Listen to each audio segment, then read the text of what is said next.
আজি যোৰহাটৰ কিডছ গাৰ্ডেনত নকৈ গঠিত শিশুসকলৰ উপযোগী গীতমাত শিকাৰ এটি অনুষ্ঠান সংগীত বুনিয়াদ শুভাৰম্ভ পলাশ শৰ্মাই আন্ধৰা শুভাৰম্ভণী অনুষ্ঠানটি সভাৰ আৰম্ভণিতে দেৱ শৰ্মাৰ প্ৰতিশ্ৰুতিত যোৰহাট বাল্য ভৱন বিদ্যালয়ৰ প্ৰধান শিক্ষয়িত্ৰী পলি বৰুৱাৰ লগতে উপস্থিত প্ৰতিগৰাকী অতিথিয়ে ধূপ প্ৰজ্বলন কৰে শুভাৰম্ভণী অনুষ্ঠানটি বিশিষ্ট অতিথি হিচাপে উপস্থিত থাকে যোৰহাট বাল্য ভৱন বিদ্যালয়ৰ প্ৰধান শিক্ষয়িত্ৰী পলি বৰুৱা বিশিষ্ট সমাজকৰ্মী ডক্টৰ মৃণাল নাথ বিশিষ্ট সমাজকৰ্মী কৰুণাকান্ত শৰ্মা নীতামণি শৰ্মা চিত্ৰশিল্পী তপন চাং কাকতি বিশিষ্ট সেটাৰ বাদক দীপ্তি শৰ্মা বিশিষ্ট সাংবাদিক অনন্ত নাৰায়ণ বৰঠাকুৰ পোহৰ লাইব্ৰেৰীৰ মুখ্য সম্পাদক অমৰ বৰুৱা সভাখনিৰ আৰম্ভণিতেই পল্লৱিকা গোস্বামীয়ে আধ্যাত্মিক গীত পৰিৱেশন কৰে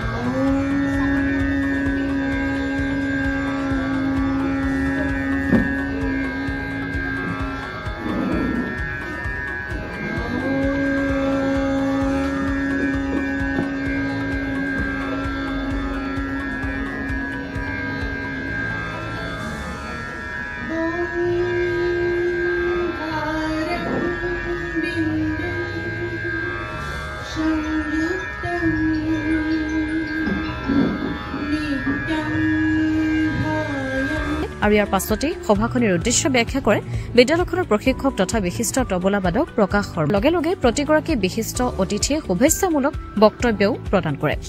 ব্যুৰো ৰিপৰ্ট পোহৰ লাইভ 8 বিশিষ্ট শিক্ষাবিদ শ্ৰীমতী পলি বৰুৱা ডাঙৰীয়ানী মঞ্চত উপবিষ্ট ডক্টৰ নাথ উপবিষ্ট বিশিষ্ট ব্যক্তিসকল আৰু মোৰ সন্মুখত উপস্থিত প্ৰকাশ শৰ্মাৰ যুৱবন্ধু ব্যক্তিসকল অভিভাৱক অভিভাৱিকাসকল আজি সভানেত্ৰী মহোদয়া প্ৰমুখ্যে বিশিষ্ট ব্যক্তিসকল অভিভাৱক অভিভাৱিকাসকল আৰু মোৰ উপৰোক্ত বক্তা ডক্টৰ শৰ্মাই এষাৰ কথা কৈ গৈছে যে জীৱনত তাল আৰু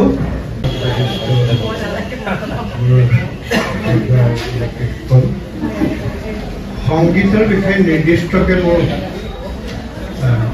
কোনো জ্ঞান আছে বুলি মই দাবী কৰিব নোৱাৰোঁ মাত্ৰ সংগীত ভাল পাওঁ আৰু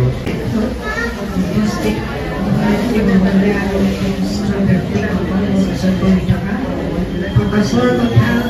চবকে ক'বলৈ বিৰাট দিগদাৰ হয় মোৰ বাবে প্ৰকাশক বহুত বছৰ লগ পাইছোঁ আৰু মোৰ চিটাৰৰ লগত প্ৰকাশে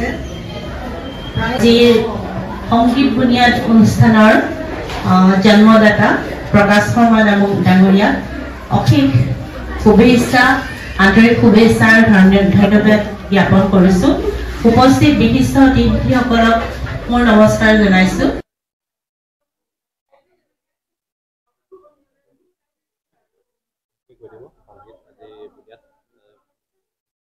আজি মোৰ মনৰ হেঁপাহৰ এখনি সংগীত বিদ্যালয় সংগীত বুনিয়াদ আৰম্ভ কৰিছোঁ প্ৰতিটো প্ৰতিজন ছাত্ৰ ছাত্ৰী শিশুসকলৰ উপযোগী গীতমাত শিকোৱাৰ মানসেৰে মই এই বিদ্যালয়খনি আৰম্ভ কৰিছোঁ ইয়াতে মালৱালীৰ কিডছ গাৰ্ডেনত প্ৰতি শনিবাৰে বিয়লি 3:30 বজাৰ পৰা 5 বজালৈ অনুষ্ঠানটো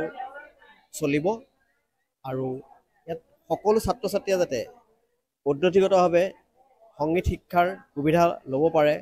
আৰু আগবাঢ়ি যাব পাৰে সেয়া মই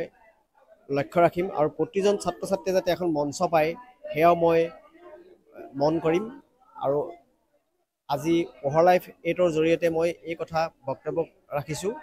আৰু আমাৰ এই অনুষ্ঠানটোত পোহৰ লাইভ আহি উপস্থিত থাকি আমাক উৎসাহিত কৰিলে তাৰ বাবে তেখেতসকলক ধন্যবাদ জনাইছোঁ আৰু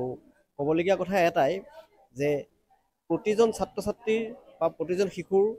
পদ্ধতিগতভাৱে গীতমাত নিশিকাৰ কাৰণেই কি হয় তেওঁলোকে সংগীতৰ বাটটো বুজি নাপায় আৰু সেই বাটটোত যাতে আগুৱাই যাব পাৰে আমি যথাকিঞ্চিত যাতে তেওঁলোকক সহায় কৰিব পাৰোঁ যাতে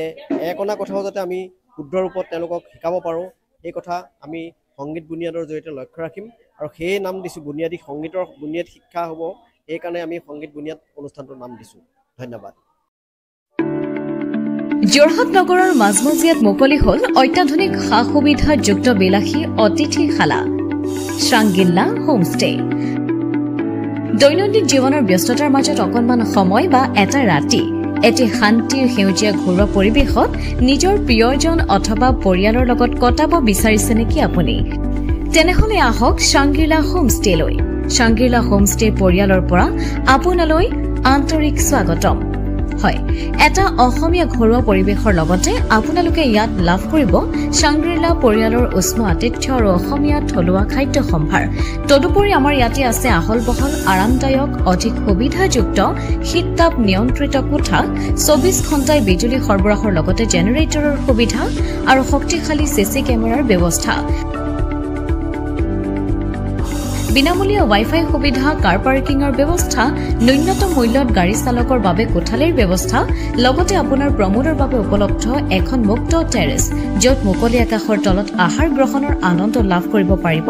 আপুনি। আপোনাৰ বাবে এটি সুখবৰ, আমি প্ৰথম 20 জন গ্ৰাহকলৈ আগবঢ়াইছো 30% ৰেহাই মূল্যত অত্যাধুনিক কোঠালি। 3 জনৰ বাবে উপলব্ধ কোঠা 3000, কিন্তু বৰ্তমানৰ মূল্য 2100 টকা প্ৰতি নিশা। 2 জনৰ বাবে উপলব্ধ কোঠা 2500 টকা, কিন্তু বৰ্তমানৰ মূল্য 1750 টকা প্ৰতি নিশা। তেনেহলে পলম নকৰি এতিয়াই আমাৰ শাংগ্ৰিলা হোমষ্টেলৈ আহিব পাৰে। আপোনাক স্বাগতম জনোৱা হৈছে আমাৰ পৰিয়ালৰ তৰফৰ পৰা। অধিক জানিবৰ বাবে আমাৰ যোগাযোগ নম্বৰত যোগাযোগ কৰক। আমাৰ ঠিকনা DCB ৰোড, হেমবৰুৱা পথ, তৰাজান কাকতি গাঁও, যোৰহাট।